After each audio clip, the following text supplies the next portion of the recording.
Esta talvez seja uma das mensagens mais fortes que você já ouviu em toda a sua vida. E eu acredito que para muitas pessoas será sim a mensagem mais forte. E acredite, para mim não está sendo fácil trazer essa mensagem. Toda vez que eu venho falar sobre isso, algo me sabota. E meu cérebro é a principal figura. Ele sempre está me dizendo para eu não falar sobre isso. Mas hoje o Espírito Santo me tocou e eu vou falar dessa mensagem sim. E para ficar mais claro, eu queria que você olhasse lá em 2 Crônicas, no capítulo 15, no versículo 2, para você entender mais ou menos o que eu vou construir aqui. Lá em 2 Crônicas, no capítulo 15, no versículo 2, a Bíblia deixa claro que Deus está disponível a hora que a gente quiser acessar Ele. Ou seja, se você quiser, Deus está. Se você não quiser, Deus não está. Então isso desconstrói, de certa forma, aquilo que nos foi dito ao longo do tempo, de que Deus ele está presente a todo momento e a toda hora, e nós somos como marionetes na mão dele, e ele nos controla, nos levando para onde ele quer, para a direita ou para a esquerda, de acordo com a sua vontade. E se fosse assim, a nossa vida seria perfeita. Afinal de contas, Deus é perfeito. E sabendo Ele de todas as coisas, conhecendo Ele de todas as coisas, é fato, é lógico que Ele jamais deixaria a gente ir por caminhos errados. Não, Deus não está no controle de todas as coisas e eu sinto muito por lhe falar isso. Deus utiliza você para poder falar da mensagem dele, para poder viver a vida que ele gostaria de viver. Deus não tem os 5 sentidos que nós temos. Deus vive através de nós, inclusive ele nem entende a nossa língua, a nossa fala comum.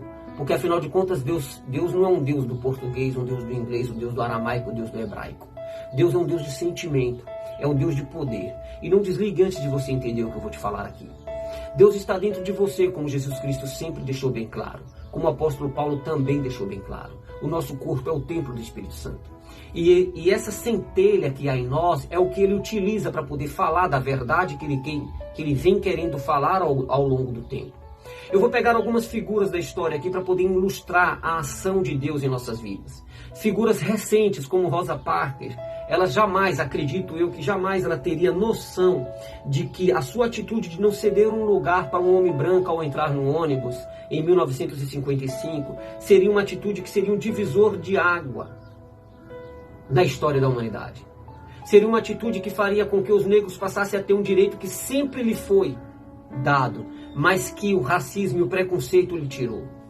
Martin Luther King, que assumiu a causa de Rosa Parks, colocou debaixo do braço um pastor batista, ele jamais teria ideia de como ele seria lembrado, apesar de ter morrido tão jovem, com 39 anos de idade, na década de 60. Ele não teria ideia do poder que aquela atitude dele teria. Por quê? Porque não era ele falando, era a centelha divina dentro dele.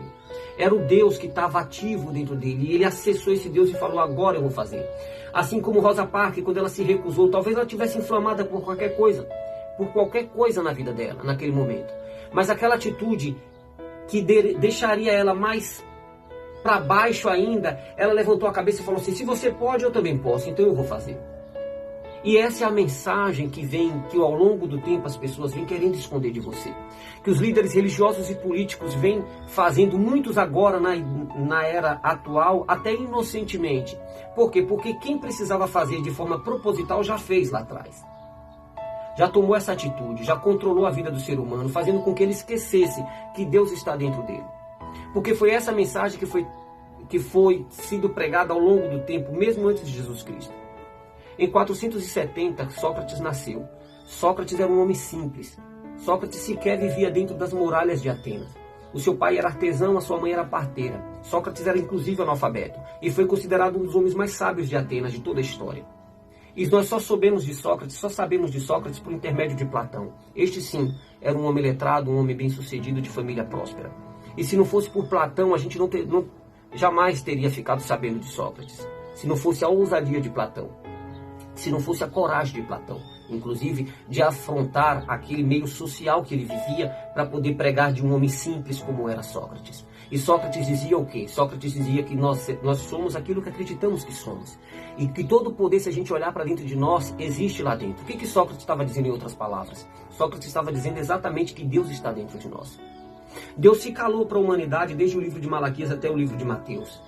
Existe uma ideia de que tem por volta de 400 anos nesse intervalo aí.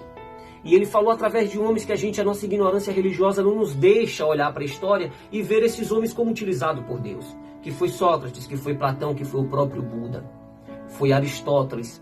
E foi Alexandre o Grande, inclusive. Ah, mas Alexandre o Grande fez barbaridades, mas provou que quando a gente quer, que a gente olha para dentro, a gente tem poderes magníficos dentro de nós. A história que quiseram pregar e que quiseram apagar de vez, o que quiseram fazer não foi matar homens. Inclusive Sócrates teve o direito de viver. Foi lhe dado o direito de viver. Quando ele foi sentenciado à morte e foi obrigado a tomar do veneno. Foi lhe dado o direito de escolha. Se você renunciar a tudo que você falou, você tem o direito à vida. Por quê? Porque a ideia nunca foi matar o corpo. A ideia nunca foi matar o homem. A ideia sempre foi matar a ideia. A ideia sempre foi matar a filosofia de vida que Deus tem nos ensinado. A ideia nunca foi matar Jesus Cristo.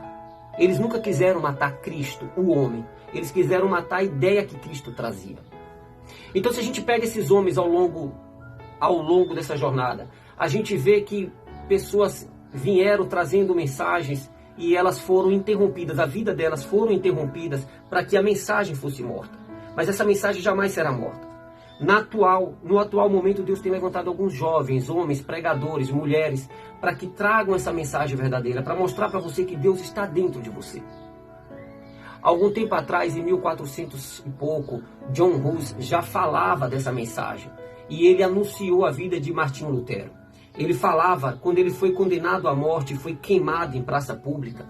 Ele chegou a explanar que vocês seriam capazes de queimar um ganso, porque se fazia referência ao nome dele. Ele era um tcheco e o nome John Hus significa ganso na língua deles.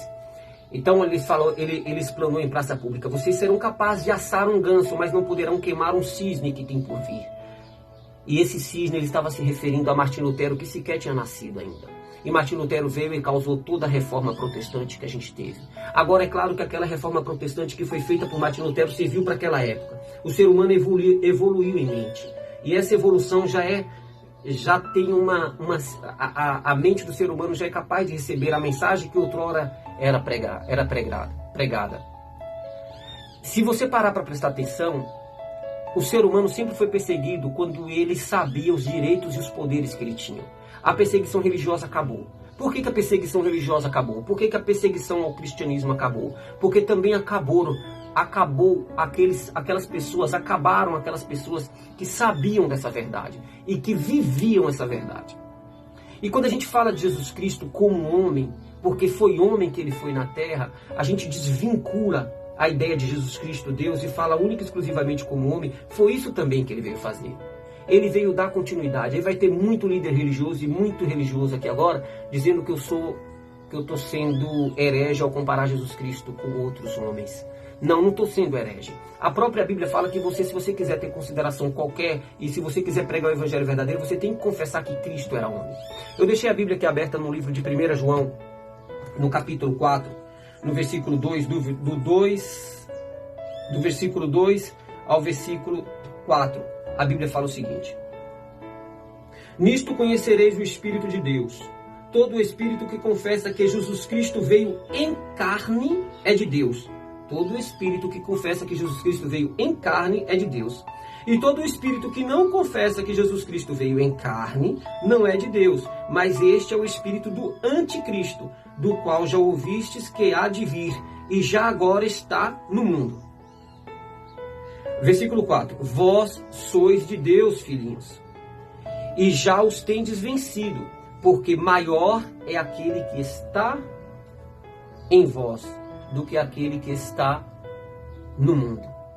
E aí, quando a gente vê essa palavra aqui, que a gente vai lá para o Evangelho de João, que a gente vem aqui para o Evangelho de João, no capítulo 10 e no versículo 34, quando Jesus reforça o que o salmista Davi falou em Salmos 82, no versículo 6, Jesus Cristo fala aqui a mesma coisa em João, capítulo 10, versículo 34. Quem está dizendo é o próprio Cristo. Ele fala assim, Evangelho de João, capítulo 10, versículo 34. Não está escrito na vossa lei, eu disse, vós sois deuses?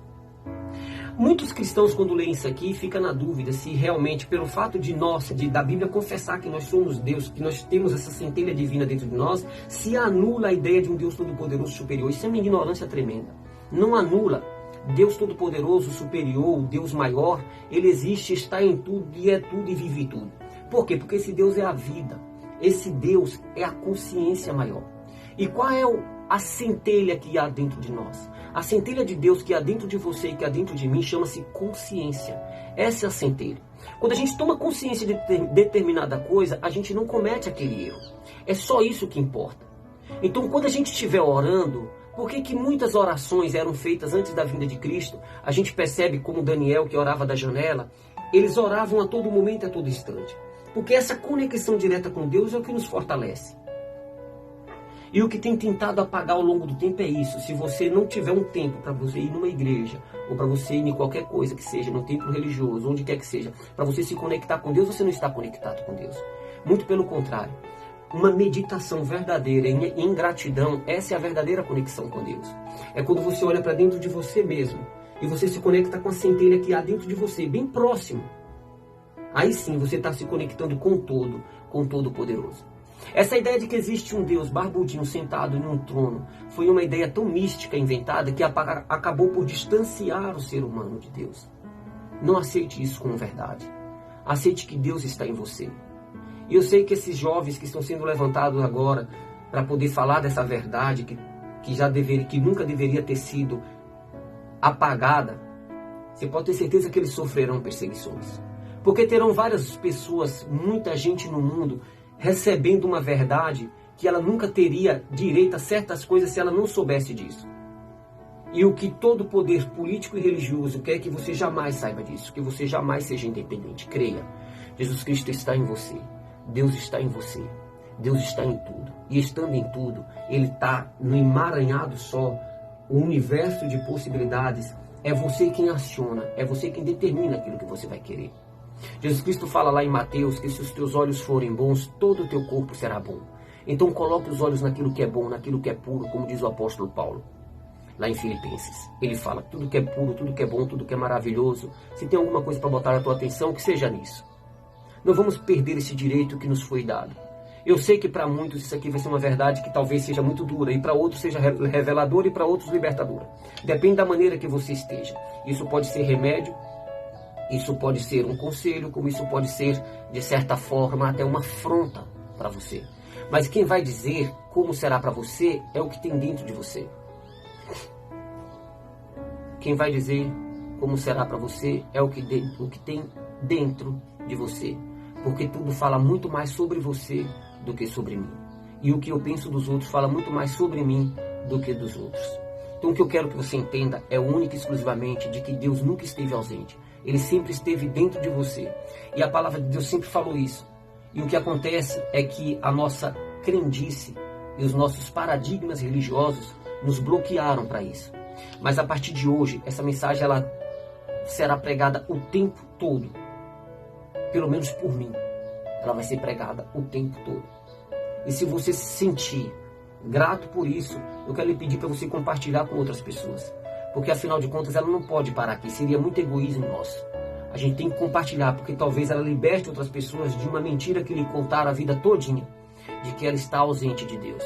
Ela está ausente sim, porque ela quer estar ausente. Mas a partir do momento que ela se concentrar e entender que Deus está dentro dela, é impossível separar aquilo que está misturado, que já está no todo, que é uma composição do todo, e nós somos essa composição do todo. Deus te abençoe.